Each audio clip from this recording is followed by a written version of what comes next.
राधे राधे प्यारे भक्तों। जब भी कोई व्यक्ति भगवान के संघ में शामिल होता था तो भगवान उसे सबसे पहले शांत रहने के लिए कहते थे।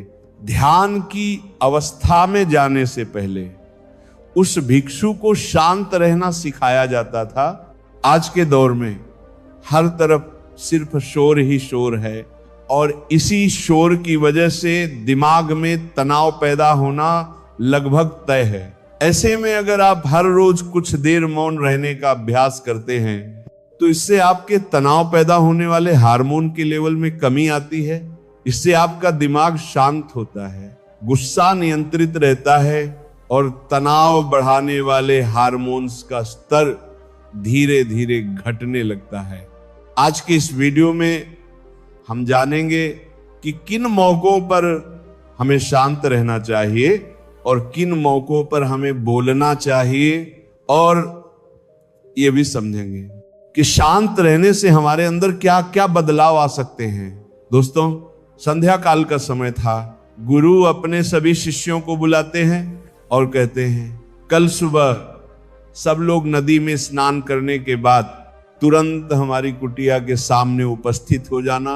यह सुनकर सभी शिष्य हैरान हो जाते हैं। मन में सवाल उठता है कि कहीं हमसे कोई गलती तो नहीं हो गई। कुछ शिष्य डर जाते हैं और कुछ मन ही मन ये सोचते हैं कि शायद गुरुजी कल सुबह कोई बहुत बड़ी बात बताने वाले हैं। सब लोग रात को सही समय पर सो जाते हैं और सुबह उठकर नदी में स्नान करने के बाद गुरुजी के सामने उपस्थित हो जाते हैं। गुरु कहते हैं आज मैं तुम सबको चुप रहने के फायदे बताऊंगा। और फिर गुरु आगे कहते हैं आज मैं तुम्हें बताऊंगा 10 ऐसे मौके जहां चुप रहने से लाभ होता है और बोलने से नुकसान। गुरु कहते हैं अगर तुम इन 10 मौकों पर शांत हो गए, यानी मौन को अपना लिया, तो तुम जो चाहोगे वही तुम्हें मिलने लगेगा और तुम्हारी जिंदगी में चमत्कारिक बदलाव शुरू हो जाएंगे। गुरु कहते हैं जरूरत से ज्यादा बोलना भी अच्छा नहीं है और हर समय चुप रहना भी अच्छा नहीं है। जैसे जरूरत से ज्यादा बारिश या जरूरत से ज्यादा धूप दोनों ही परेशानी देती हैं, उसी तरह अनावश्यक बोलना भी जीवन में नुकसान ही करता है। गुरु कहते हैं पहला मौका जहां व्यक्ति को चुप रहना चाहिए वह है जब आपके पास तथ्य नहीं हो। गुरु कहते हैं अगर तुम्हारे पास किसी विषय की पूरी जानकारी नहीं है तो वहां चुप रहना ही बुद्धिमानी है। चुप बैठने से दिमाग में नई कोशिकाओं का निर्माण होता है और इससे ज्ञान की वृद्धि होती है। बोलने में भलाई वही है जहां तुम्हें किसी विषय का पूरा ज्ञान हो, लेकिन अगर तुम बिना तथ्य के बोलते हो या सिर्फ बोलने के लिए बोलते हो तो वहां तुम्हारा मजाक भी बन सकता है।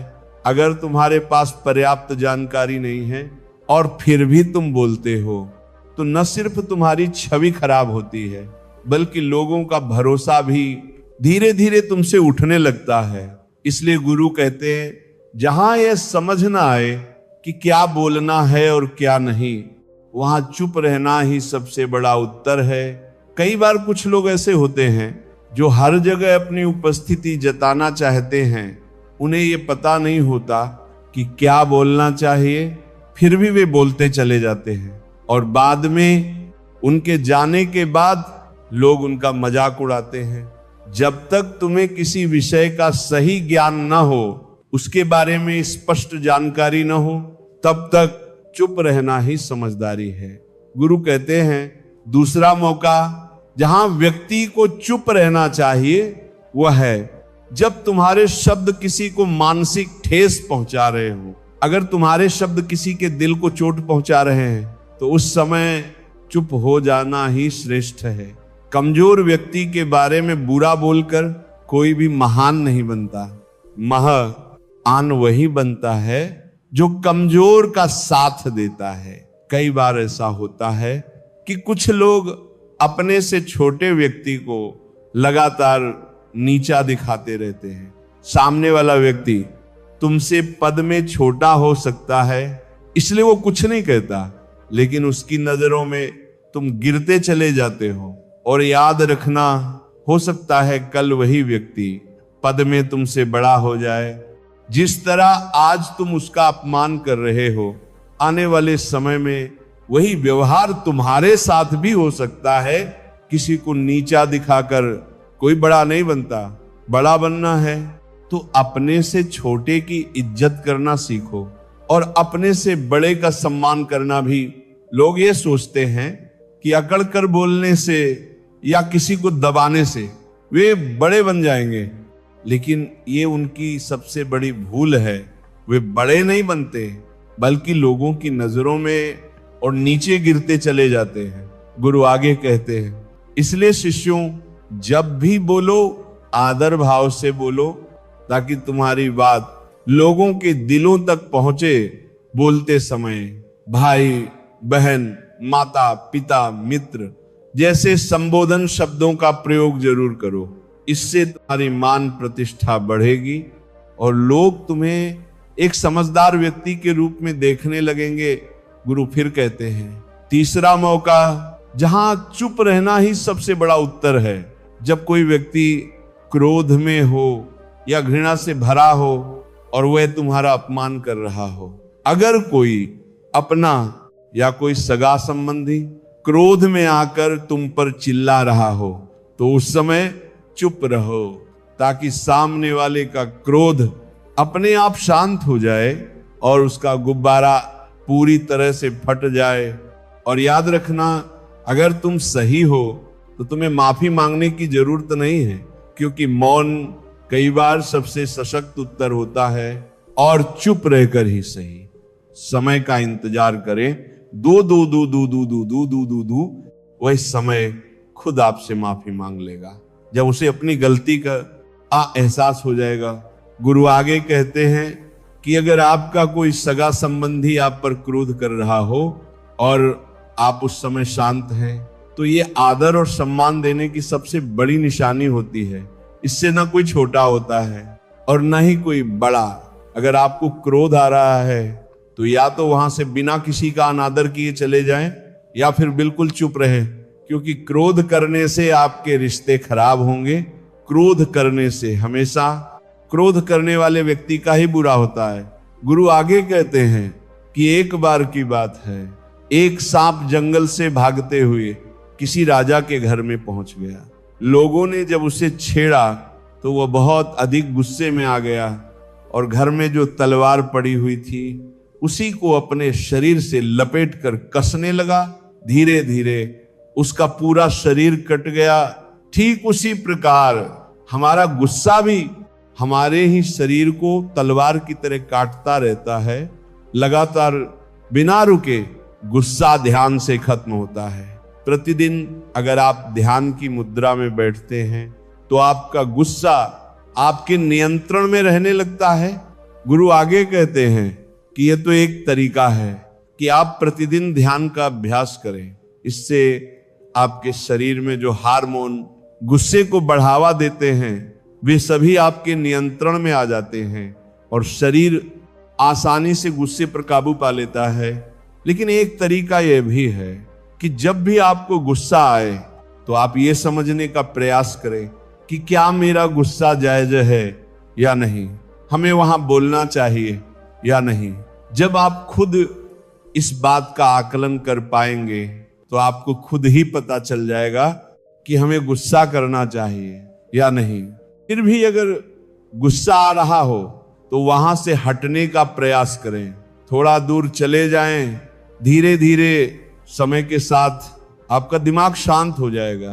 गुरु ने कहा, चौथा ऐसा मौका जहां इंसान को बहुत ही समझदारी के साथ काम लेना चाहिए वह है वहां चुप रहना। जहां उस मुद्दे से आपका कोई संबंध ना हो, अगर आपका किसी मुद्दे से कोई लेना देना नहीं है तो वहां आपका चुप रहना ही बनता है। बिना किसी वजह दूसरों के मुद्दों पर बोलना आपके लिए अनिष्टकारी हो सकता है। इसमें केवल और केवल आपका ही नुकसान है। जल्दबाजी में किसी भी दो लोगों के बीच हो रहे विवाद में अपनी टांग नहीं डालनी चाहिए। अगर सामने वाला आपको बुला रहा है, अपने झगड़े को शांत करवाने के लिए, तभी वहां जाएं। किसी की व्यक्तिगत जिंदगी में बिना बुलाए दखलंदाजी नहीं करनी चाहिए। कुछ लोग फालतू में दूसरों के विवाद में कूद पड़ते हैं और धीरे धीरे उनके मान सम्मान और मर्यादा पर लोग उंगली उठाने लगते हैं। गुरु कहते हैं 10 मौकों में 5वां ऐसा मौका जहां व्यक्ति को बहुत ही समझदारी से चुप रहना चाहिए, वह है जब आपके शब्द किसी मित्र को हानि पहुंचा सकते हो। अगर आपके शब्द सामने वाले के परिवार या मित्रों की प्रतिष्ठा पर बुरी छाया डाल रहे हो, तो वहां आपका चुप रहना ही श्रेष्ठ है। किसी के परिवार या मित्रों के बारे में बुरा बोलने से केवल आप ही बुरे बनते हैं। जो बात आसानी से खत्म की जा सकती है, उसे अपने शब्दों से कभी बड़ा न बनाए। बिना चिल्लाए बात करने का प्रयास करते रहें। अगर आप बिना चिल्लाए कोई बात नहीं कह सकते तो चुप रहना ही बेहतर है। किसी पर चिल्लाने से आपके व्यवहार की पहचान होती है। ज्यादा बोलने से चीजें अक्सर और बिगड़ जाती हैं। कई बार कुछ रिश्ते सिर्फ ऊंची आवाज की वजह से टूट जाते हैं। इसलिए अपनी आवाज में मिठास बनाए रखें। मजाक भी हमेशा शब्दों की सीमा में ही रखें। जहां किसी को शब्दों से चोट पहुंचती हो, वहां आप चुप हो जाएं। ज्यादा बोलना अक्सर नहीं, नुकसान ही करता है। किसी और की प्रतिष्ठा को अपने शब्दों के माध्यम से कभी हानि न पहुंचाएं। अगर आपके शब्द किसी की इज्जत को ठेस पहुंचा रहे हों, तो वहीं रुक जाना चाहिए। जब कोई व्यक्ति आपके सामने मौजूद न हो, तो उसके बारे में किसी तीसरे व्यक्ति के सामने बुरे शब्द न बोले। गुरु कहते हैं 6ठा मौका जहां व्यक्ति को चुप रहना चाहिए, वह है जब कोई आपके सामने किसी तीसरे व्यक्ति की बुराई कर रहा हो। उस समय बस चुप रहकर सुनिए, अपनी राय व्यक्त न करें। क्योंकि जो आज आपके सामने किसी और की बुराई कर रहा है, वह कल किसी और के सामने आपकी बुराई भी कर सकता है। नीति शास्त्र के अनुसार जो अपने मुंह को बंद रखता है और बुद्धि से काम करता है, वही वास्तव में समझदार कहलाता है। बिना जरूरत बोले जाना, किसी के बीच में टोकना या किसी के बारे में राय देना हर बार सही नहीं होता। कभी कभी हमारे लिए सबसे बड़ी बुद्धिमानी यही होती है कि हम अपना मुंह ऐसी जगह पर न खोलें। चाहिए, गुरु आगे कहते हैं कि 10 मौकों में 7वां ऐसा मौका होता है जहां पर व्यक्ति को चुप रहना चाहिए। जब कोई नहीं समझे आपकी भावना, जब आपको लगने लगे कि सामने वाला व्यक्ति आपकी भावनाओं को, आपके दुख को, आपकी परेशानी को शब्दों में नहीं समझ पा रहा है, या फिर समझना ही नहीं चाहता, या वो आपको ध्यान से सुन ही नहीं रहा है, तो ऐसे व्यक्ति के सामने आप चुप ही रहें। क्योंकि ऐसे लोगों को आपकी भावना से, आपके दुख से, आपकी पीड़ा से कोई मतलब नहीं होता। ऐसे लोगों को अपना राज बताकर आप बाद में सिर्फ पछताते हैं, और पछतावा बहुत भारी होता है। इसलिए गुरु कहते हैं हर किसी को अपने मन की बात नहीं बतानी चाहिए। अगर आपको लग रहा है कि सामने वाला आपकी बात को नहीं समझ पा रहा, आपकी भावनाओं को नहीं समझ पा रहा, हाँ, तो वहां पर आपको नहीं बोलना चाहिए। क्योंकि आज नहीं तो कल वही बात है, आपका मजाक बन जाएगी। और जब आपको ये महसूस होने लगे कि सामने वाला आपकी भावनाओं को सच में समझ रहा है, आप जो कह रहे हैं उसे ध्यान से सुन रहा है, आपके शब्दों के पीछे छुपे दर्द को महसूस कर पा रहा है, तभी आप उसे अपनी बात कहें। गुरु आगे कहते हैं कि 8वां मौका जहां पर आपको चुप रहना चाहिए, जब कोई इंसान अपना दुख व्यक्त करे। यदि कोई व्यक्ति अपने दुख को, अपनी परेशानी को आपसे साझा कर रहा है, तो इसका मतलब यह है कि वह आपको अपना मान रहा है, ऐसे समय में उसे तुरंत समाधान बताने के बजाय आप चुप रहें और पूरे मन से, पूरे ध्यान से उसकी बात सुने। उसके दुख को किसी और को मत बताइए। वो इसलिए नहीं बता रहा कि आप उसकी समस्या हल कर देंगे, बल्कि इसीलिए बता रहा है क्योंकि उसे लग रहा है कि सामने वाला उसे समझ रहा है। कई बार सिर्फ कह देने से दुख हल्का हो जाता है, मन का बोझ थोड़ा कम हो जाता है। वह आपको अपना दुख इसलिए बता रहा होगा क्योंकि उसे लग रहा है कि आप उसके दर्द को सुन सकते हैं, महसूस कर सकते हैं। दुख बांटने से कम हो जाता है। इसलिए गुरु कहते हैं जब कोई व्यक्ति अपना दुख आपसे कहे तो आप चुप रहकर बहुत ध्यान से उसकी बात सुने, ताकि उसके दुख थोड़े कम हो जाए, उसका मन हल्का हो जाए। क्योंकि उसके मन में जो भी बातें थी, जो भी दर्द था, वह सब उसने आपको कह दिया। गुरु आगे कहते हैं कि 10 जगहों में 9वीं ऐसी जगह होती है जहां पर आपको चुप रहना चाहिए, जहां पर दुष्ट प्रकृति के लोग रहते हों, जहां गाली गलौज हो रही हो, जहां नफरत की भाषा बोली जा रही हो, ऐसी जगहों पर आप मत जाइए। और अगर चले भी गए हों तो बिना कुछ कहे चुपचाप वहां से निकल जाइए, अर्थात अपनी कोई प्रतिक्रिया दिए बिना वहां से चले जाइए। क्योंकि जिनकी जुबान खराब होती है, जो दुष्ट प्रकृति के लोग होते हैं, उन्हें उस समय समझाया नहीं जा सकता।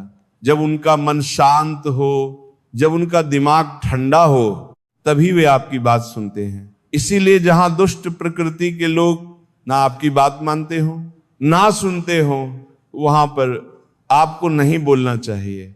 गुरु कहते हैं कि 10वां और आखिरी मौका जहां पर आपको शांत रहना चाहिए, अपनी सफलता का राज हर किसी को मत बताइए। कई बार ऐसा होता है कि जो लोग बहुत जल्दी सफलता पा लेते हैं, वे हर जगह अपनी सफलता का ढिंढोरा पीटने लगते हैं। ऐसे में बहुत से लोग आपकी सफलता से खुश नहीं होते, और जब आप अपनी सफलता को जबरदस्ती सबको दिखाते हैं तो लोगों की नकारात्मक ऊर्जा आपको प्रभावित करने लगती है।